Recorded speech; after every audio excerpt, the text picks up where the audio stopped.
entreprises sont engagées dans des actions de transformation qui concernent le numérique et le management, mais elles traitent ces deux sujets en parallèle, comme s'il s'agissait de sujets n'ayant pas un lien direct l'un avec l'autre. Du reste, dans les entreprises, souvent, les personnes en charge de la transformation managériale et celles en charge du déploiement du numérique ne sont pas les mêmes et elles ne collaborent que très peu entre elles. Par exemple, de nombreuses entreprises mettent en place des réseaux sociaux internes sans tenir compte de l'écosystème social et managérial dans lequel ils vont s'intégrer, au risque d'entraver l'appropriation de ce nouvel outil par le personnel. La littérature sur le changement technologique, qui s'incarne aujourd'hui dans le changement digital, se décline en deux pensées qui se sont développées de manière consécutive. D'abord, une pensée de type déterminisme technique, qui affirme que la technique se déploie de par ses propres caractéristiques et qualités. Ensuite, une pensée en contrepoint, le déterminisme social, qui dit que peu importe la technique, en définitive, c'est toujours le social qui arbitre.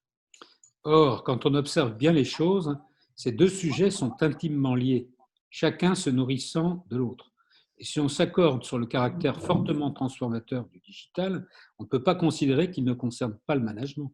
De la même manière, on ne peut pas considérer que la transformation managériale puisse se faire à l'écart des nouveaux outils mis à la disposition des organisations. Il nous apparaît donc indispensable de conjoindre les deux. C'est ce qui nous conduit à soutenir l'idée selon laquelle la technique et le social sont codéterminés dans la transformation organisationnelle. Les deux dimensions doivent évoluer conjointement pour que la transformation puisse être effective. Dans une enquête de terrain réalisée auprès de grandes entreprises, nous avons observé que lorsque l'opération de changement technologique est conduite de façon concomitante avec une augmentation de l'autonomie des collaborateurs et de la délégation managériale, il y a des effets synergiques.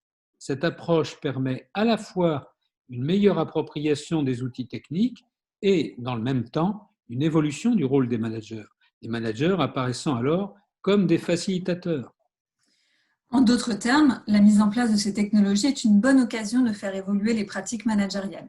C'est un chantier de premier plan dans les transformations numériques en cours, par exemple dans celles qui visent à promouvoir l'usine du futur, mais aussi dans toutes les réflexions actuelles sur la démocratisation du télétravail.